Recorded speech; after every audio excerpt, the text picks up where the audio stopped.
China has been sending its vessels into disputed waters to push its sovereignty claims. Sounds like nothing new, right? But things are heating up here in Asia, and China is pushing further and harder than ever.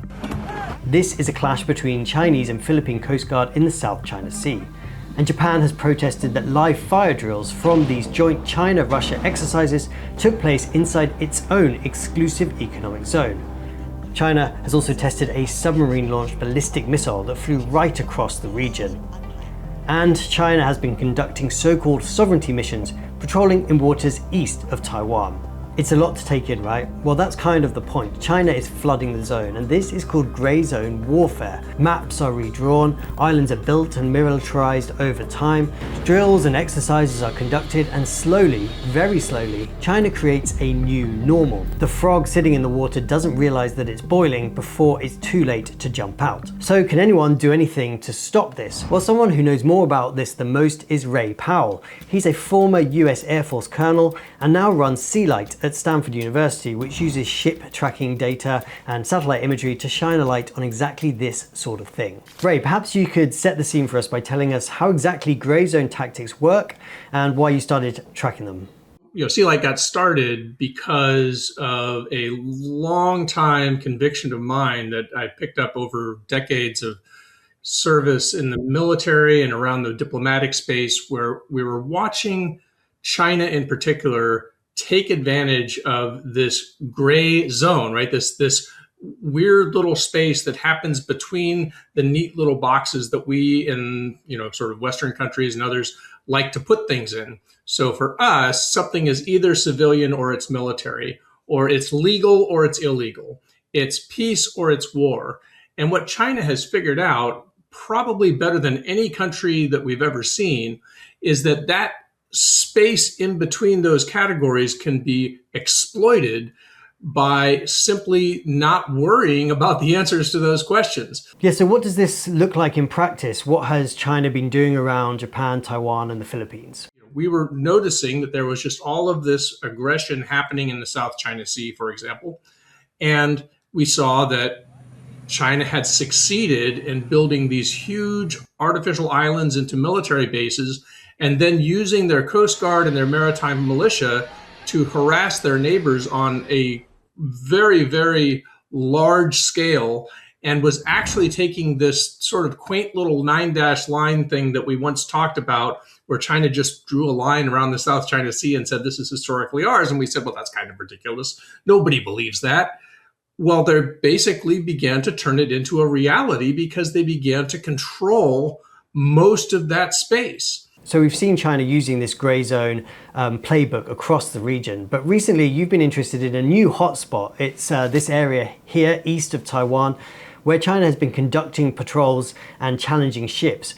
Could you tell us about the significance here? So again, here's China saying, not only are we claiming Taiwan and everything Taiwan, has under international law, we're also claiming this Japan-Philippines space outside of our previous claims. So that was interesting and alarming. But then the other thing that happened was they also made kind of a big deal about issuing radio challenges to commercial vessels en route to Taiwan. And that really got our attention because for us, we have been long concerned that China's strategy for Taiwan is not really a Viper strategy. It doesn't seek to strike all at once as in an invasion or an attack, but more like a constrictor, a boa constrictor. It's going to squeeze Taiwan.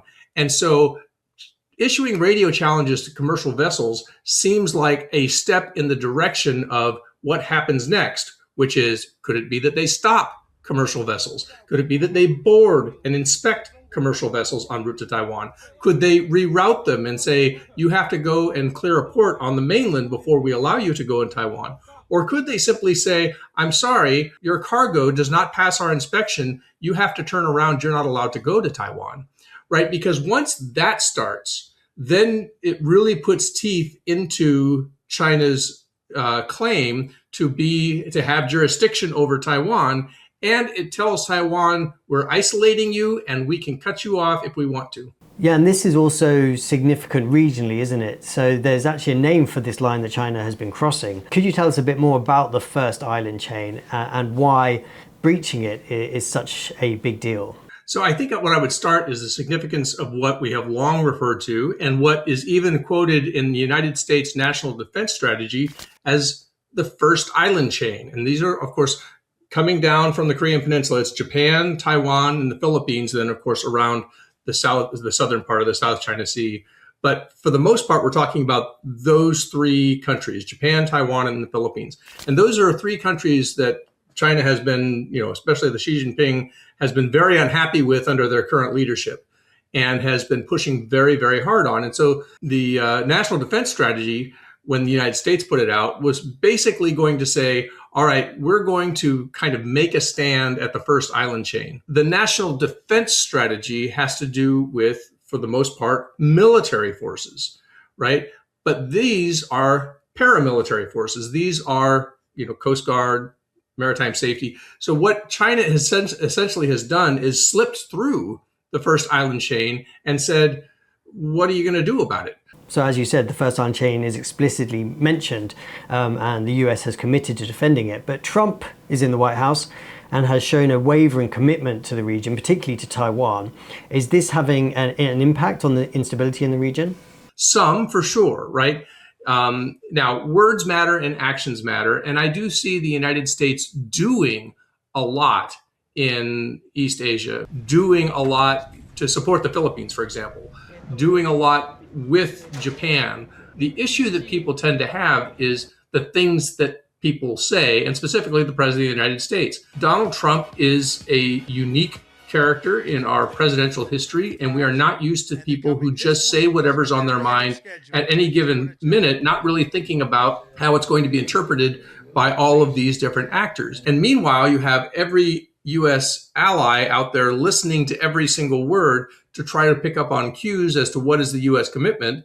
And you've got the People's Republic of China, which puts tremendous value on words, and the President of the United States, who just will talk. Recently, we've been seeing countries around the world as they take a second look at their relationship with the US. They've been hedging their bets and forming new alliances, particularly with friendly neighbors. How are we seeing this in the first island chain? You've seen Japan drawing closer to the Philippines for some years now, and they have made security commitments to the Philippines. They've donated vessels to the Philippines.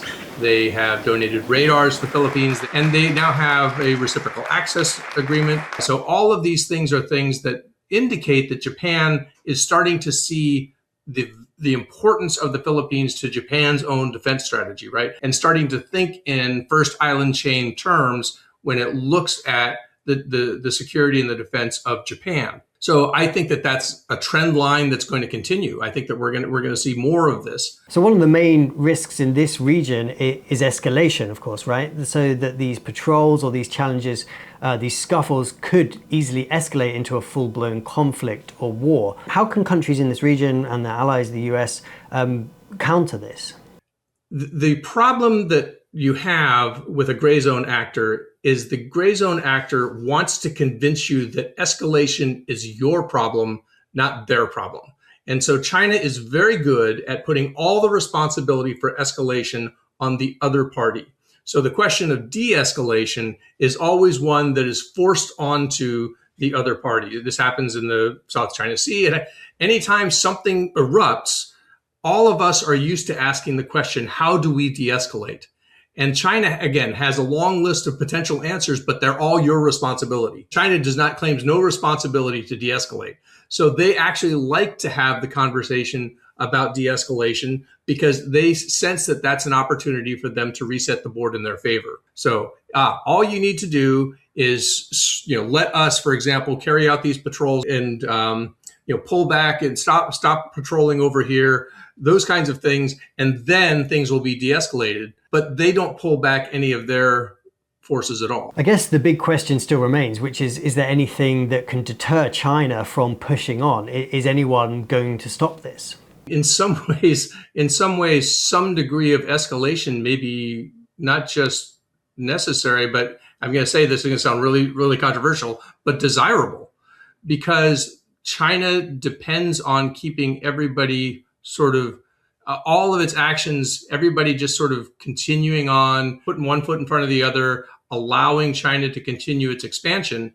And until the US, Japan, the Philippines, others begin to escalate their own countermeasures, then China is not paying a sufficient price to get it to change its behavior. So what is it that will deter China's gray zone strategy? This is a thing that should be concerning to Tokyo and Manila and Washington, D.C. and capitals all around the region, because up until now, nothing that people have tried has been a sufficient deterrent to keep China from continuing its gray zone expansion.